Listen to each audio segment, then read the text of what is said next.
మా వంటగదికి స్వాగతం. మా వంటగదిలో ఈరోజు శనగపిండితో స్వీట్ తయారు చేయటం చూద్దాం. దానికి కావలసిన పదార్థాలు: శనగపిండి 2 కప్పులు, నెయ్యి కప్పున్నర, పంచదార 1 కప్పు, పాలు 2 కప్పులు. ఒక గిన్నెలో 2 కప్పులు శనగపిండి వేసి అలాగే 1 కప్పు పంచదార, 2 కప్పులు పాలు కూడా వేసి బాగా కలుపుకుందాం.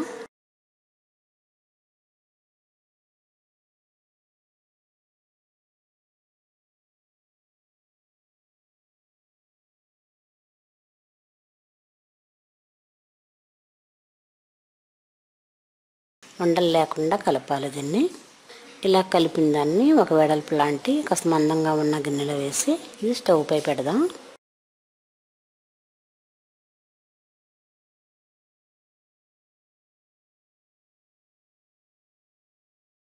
ఇప్పుడు చిక్కబడే వరకు కలుపుతూ ఉండాలి.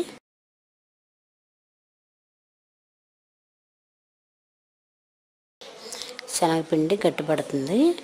ఇలా మొత్తం గట్టిపట్టిన తర్వాత మనం వేడి చేస్తున్న నెయ్యి దీనిలో వేసి కలపాలి బాగా.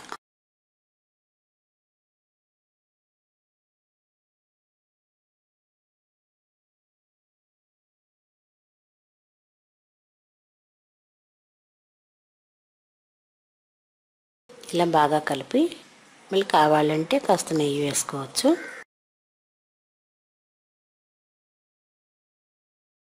పిండి నెయ్యి బాగా కలుస్తుంది. కలిసిన తర్వాత స్టవ్ ఆఫ్ చేసి ఇలా తయారైన స్వీట్ని దీన్ని నిక్కిరి అని కూడా అంటారు. బియ్య పిండితో కూడా చేసే స్వీట్ ఇలాగే ఉంటుంది. అదే పిండి వంట శనగపిండితో చేస్తాను. ఇలా తయారైన ఇక్కిరిని ఒక ప్లేట్లో వేసుకొని సర్వ్ చేసుకుందాం. శనగపిండితో ఇక్కిరి తయారు. ఇది ఎంతో టేస్టీగా ఉంటుంది. సింపుల్గా అయిపోయే రెసిపీ. మా వంటగదిలో శనగపిండితో స్వీట్ రెడీ.